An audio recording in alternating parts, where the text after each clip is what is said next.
السلام عليكم، شلونكم يا عيلة الأكابر؟ يا رب دائما تكونوا بخير. رجعت لكم اليوم فيديو جديد، والفيديو اليوم أكلة ورق العنب، يعني اسمها اليالنجي. يا رب يعجبكم الفيديو. قبل ما نبلش لا تنسوا تدعمونا بلايك وتشتركوا بالقناة وتفعلوا زر الجرس ليصلكم كل جديد. وخلونا نبلش. مثل ما انكم شايفين عندي بن محمرة، توم، بصل، نعناع، ليمون، 7 بهارات، ملح، فليفلة حمراء، رز، فليفلة خضرة وحمراء، بقدونس، بندورة، ورق عنب، زيت نباتي، زيت حلو، دبس رمان، ونص كاسة ليمون. هلا مثل ما انكم شايفين عندي نص كاسة زيت مازولا بطبه. اول شغلة راح اخلي الزيت يحمى عندي، بعدين مباشرة انزل فوق البصل.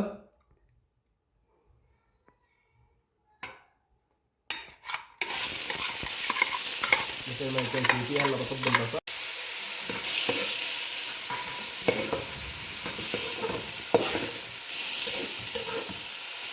هلا بنزل فوق الثوم.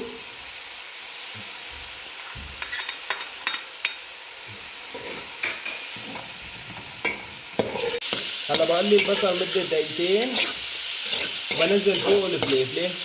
مثل ما انتم شايفين بلش بس يعطيني لون، بنزل فوق الفليفلة الخضراء والحمراء.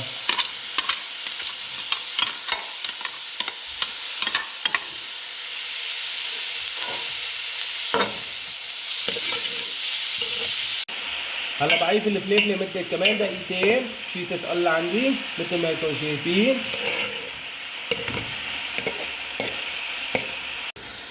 هلا مثل ما انتم شايفين بلشت تعطيني لون الفليفلة بهالشكل. وهلا بنزل فوق البندورة مباشرة. طبعا كلهم انا فرمتهم على الناعم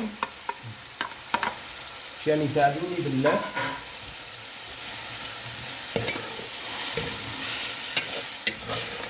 كمان بقليها مع الفليفلة والثوم والبصل، وبعيشها دقيقتين 3 تقريبا لل4 دقايق. مثل ما انكم شايفين صارت عندي الصلصة جاهزة. هلا راح اطفي عليها، اضيف المكونات فوقها، وهلا بنزل فوقها بالرز، وهلا بنزل فوقها بدبس الفليفلة. وعندي معلقتين بن، معلقة نعناع كبيرة، معلقة فليفلة حمراء كبيرة، معلقة ملح كبيرة، معلقة 7 بهارات صغيرة، ونص معلقة صغيرة محل ليمون. هلا بنزل كاسة زيت حلو. طبعا انا ما قليت زيت الحلو مشان ما يعطيني طعمة مرار. كاسة دبس رمان، نص كاسة ليمون. هلا اخر شغلة بحط البقدونس. هلا بحركهم كلهم مع بعضهم. هلا مثل ما انكم شايفين حركتها كلها مع بعضها، صارت عندي جاهزة. هلا بننتقل لللف، ناخذ مقدار معلقة. عندي بكون صرفي في اليبرقاي بهالشكل.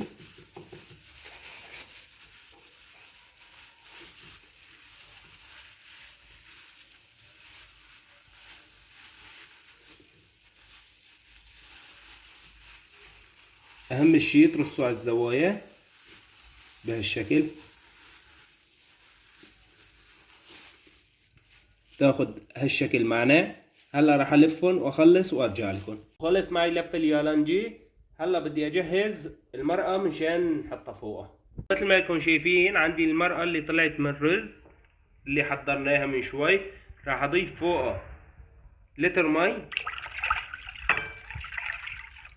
طبعا هاي المرقة بتعطي نكهة كتير ممتازة للمرقة. عندي معلقة ملح كبيرة،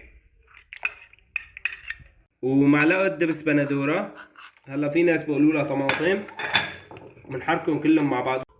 هلا روبتها مثل ما انكم شايفين. عندي نص كاسة دبس رمان بنزلها فوقها كمان مشان اخذ نكهة ممتازة. هلا بدي احط هذا الصحن تقالة، وعندي المي اضيفها فوقه بهالشكل مثل ما يكون شايفين. بسم الله الرحمن الرحيم. مثل ما يكون شايفين حطيت معها تقالة، راح احطها على النار هادية مشان ما تفتح معي الورقاي لمدة ساعتين وبرجع لكم.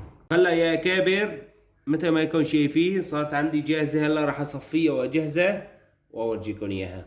مثل ما يكون شايفين صارت النتيجة عندي جاهزة والنتيجة خرافية، شي بشهي. يا سلام، تفضلوا تفرجوا.